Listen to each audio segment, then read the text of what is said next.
Bienvenidos a un nuevo análisis a fondo. Yo estoy encantada de estar aquí hoy porque tenemos sobre la mesa un documento que a primera vista podría engañar bastante, por su extensión. Hola, un placer acompañaros. Y bueno, vaya texto tenemos hoy para desgranar. Es corto, sí, pero denso como él solo. Totalmente. Se trata de un texto de Hernando Bernal titulado El equívoco como interpretación. Y como decías, es un extracto francamente breve. Pero para quien nos escucha habitualmente ya sabe que en el terreno del psicoanálisis esto tiene trampa. Claro, la brevedad aquí es un espejismo. Exacto. Especialmente cuando entran en juego nombres como Jacques Lacan y Jacques Salam Miller. En este mundillo, la brevedad suele ser sinónimo de una densidad teórica apabullante. Y Bernal aquí toma como referencia un texto de Miller del año 1998. Sí. Y lo que hace Bernal no es simplemente resumir a Miller, sino, lanzar un dardo directo al núcleo de cómo concebimos el síntoma y el propio lenguaje humano. Justo. Por eso, nuestra misión en este análisis a fondo es decodificar todo esto. Queremos entender cómo funciona realmente la mente humana, cómo interpretamos los síntomas que nos bloquean y cómo el lenguaje mismo se divide en piezas fascinantes. Y el objetivo es que al terminar este programa, algo tan abstracto como es a veces el psicoanálisis se entienda con total claridad. Queremos propiciar esos momentos de revelación para quien está al otro lado. Eso es. No vamos a detenernos hoy en los conceptos básicos que nuestra audiencia ya maneja de sobra, sino que vamos a entrar de lleno en la disrupción que plantea este escrito, porque rompe muchos esquemas. Efectivamente, lo que hace que este material sea tan pertinente para desgranarlo hoy es cómo desplaza el foco de atención por completo. Ya, es que cambia el eje. Claro, quien está familiarizado con la teoría clásica sabe perfectamente la tiranía, por así decirlo, que ejerce el significante en la clínica. Sin embargo, Bernal, leyendo a Miller, cambia las reglas del juego de una manera brutal. Redefine el síntoma, ¿verdad? Eso es. Saca al gran otro de la ecuación central y pone todo el peso en un concepto muchísimo más opaco y resistente, que es la letra. Es un texto que exige una lectura con lupa, porque altera nuestra comprensión de los mecanismos de repetición de la mente y del fracaso inherente en la comunicación humana. Vale, vamos a desgranar esto de forma meticulosa, porque el texto no se anda con rodeos y empieza introduciendo de golpe la noción del equívoco. Bernal plantea una pregunta muy directa nada más empezar.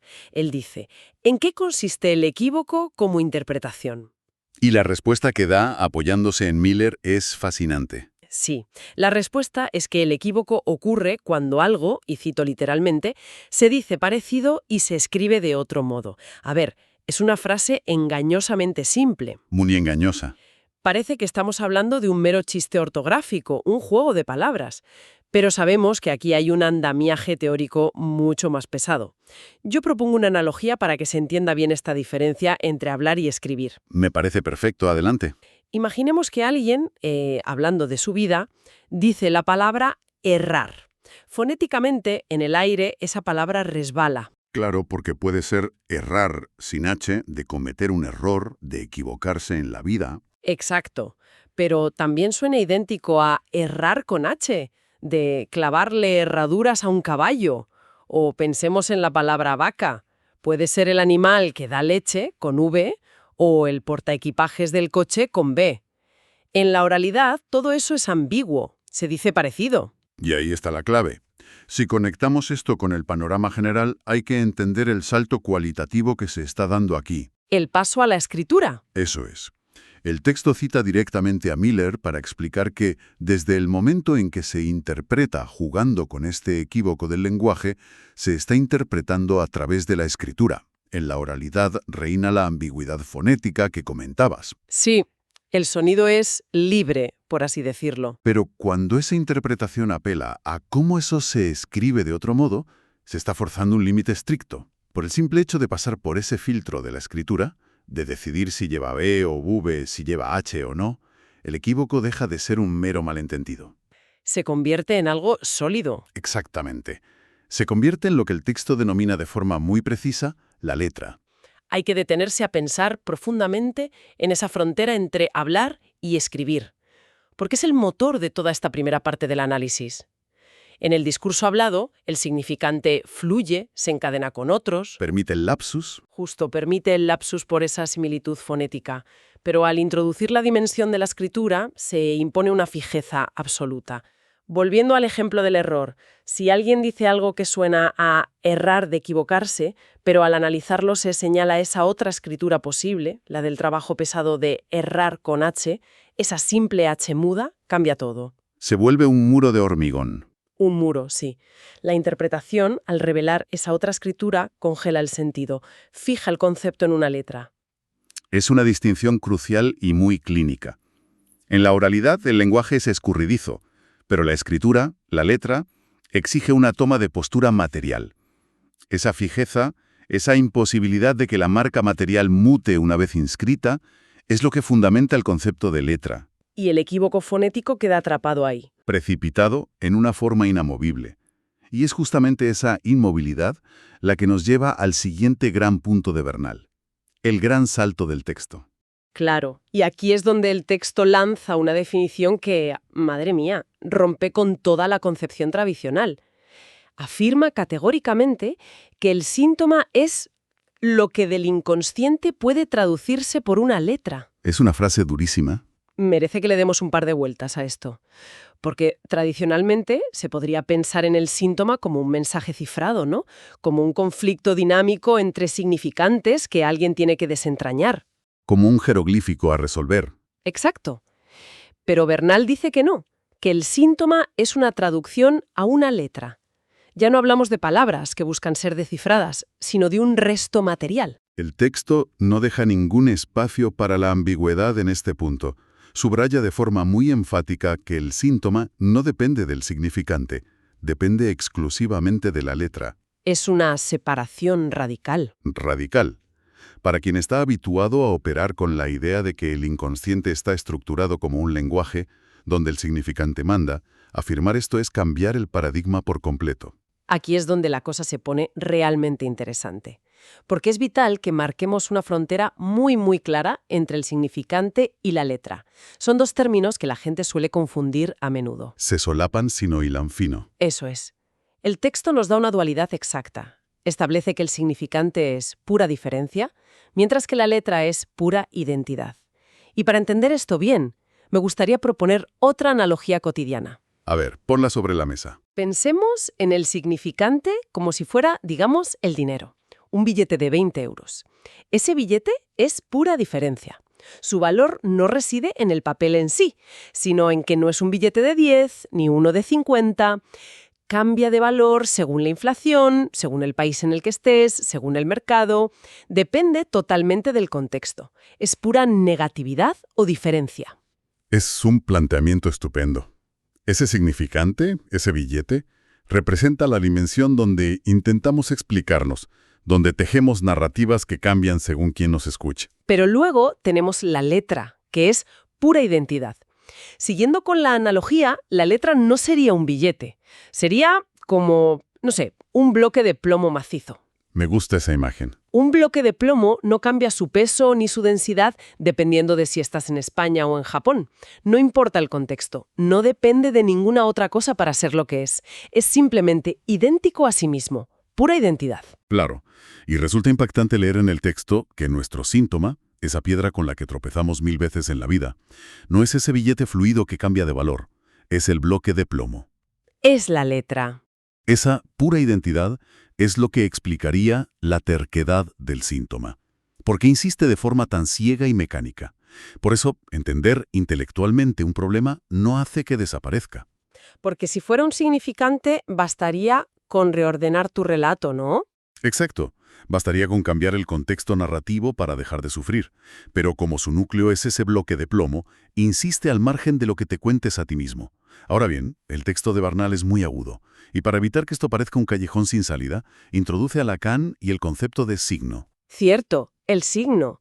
Aparece como una especie de gran paraguas, ¿verdad? Al significante como la letra.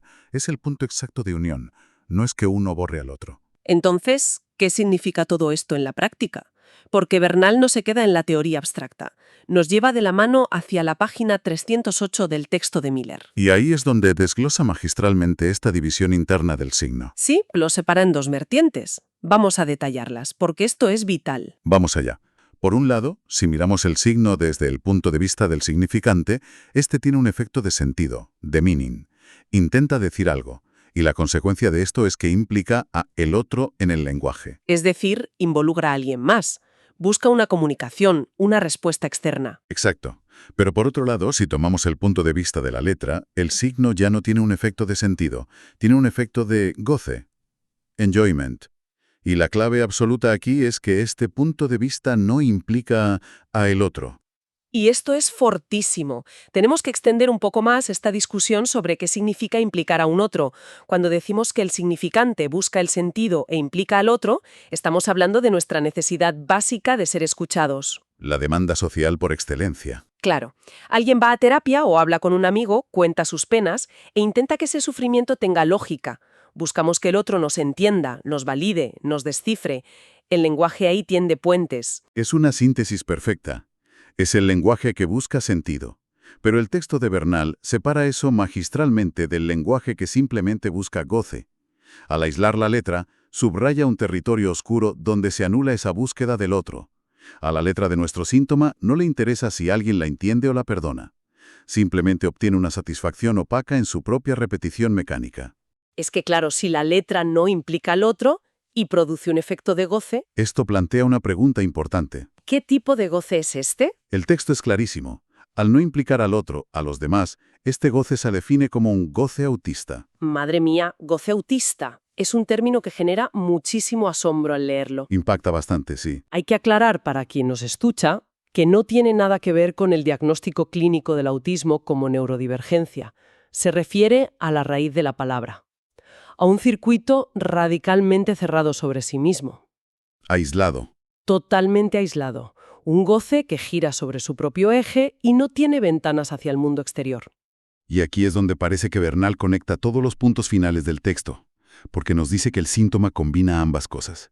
Es decir, acompaña ese efecto de sentido, que es el que le mostramos al mundo, con un efecto de goce profundo y cerrado. Sí, y el texto rescata el concepto final de Lacan para definir esto, el efecto de goce-sentido. Es el resultado directo de complementar ambas partes, la fachada comunicativa y el núcleo solitario. Si sintetizamos la frase final del texto, que es verdaderamente contundente, Bernal concluye que todo síntoma no es más que un modo de gozar del inconsciente, un goce que es completamente autista. Es brutal. Si traducimos esto a términos digeribles, significa que nuestros síntomas no son solo mensajes o llamadas de auxilio para el exterior, para el otro. Son circuitos cerrados de pura identidad. Son formas de disfrute inconsciente que se bastan a sí mismas. Resitúa por completo cómo entendemos el sufrimiento humano. El síntoma es una maquinaria diseñada para asegurar una satisfacción solitaria, aunque esté envuelta en el celofán del sentido para que parezca que queremos solucionarlo con los demás. Vaya tela de inmersión en los textos hemos hecho hoy. Es increíble cómo empezamos hablando de palabras que suenan igual pero se escriben distinto, con esa analogía de errar, y tirando de ese hilo hemos terminado descubriendo que los síntomas son formas aisladas en las que el inconsciente literalmente goza a espaldas del mundo. Ha sido un viaje intenso. Desde luego. Y creo que esto nos recuerda sutilmente el valor inmenso de detenerse a analizar textos tan cortos pero tan profundos. Hoy en día es fácil caer en la sobrecarga de información, pero priorizar la comprensión real de unas pocas líneas de Bernal y Miller nos ha abierto un universo. Sin ninguna duda. Y me gustaría, si te parece bien, lanzar una reflexión final construido sobre todo este material. Un pensamiento para que quien nos escuche se lo lleve a casa y le dé una vuelta. Por supuesto, el micrófono es tuyo para cerrar. Pues si nuestros síntomas, aquellas repeticiones o bloqueos en nuestra vida, son en realidad formas de goce autista que no necesitan de un otro, cabe preguntarse lo siguiente. Cuando intentamos desesperadamente explicar nuestros síntomas al mundo, ¿estamos realmente buscando que nos entiendan o simplemente estamos disfrazando de sentido un goce solitario del que nuestro inconsciente no quiere desprenderse? Con esa tremenda provocación intelectual cerramos nuestro análisis a fondo de hoy. Es una pregunta para dejarla resonando. Ha sido una charla fascinante y, como siempre, invitamos a la reflexión sosegada. Muchas gracias por acompañarnos en este espacio, un saludo y hasta el próximo Análisis a Fondo.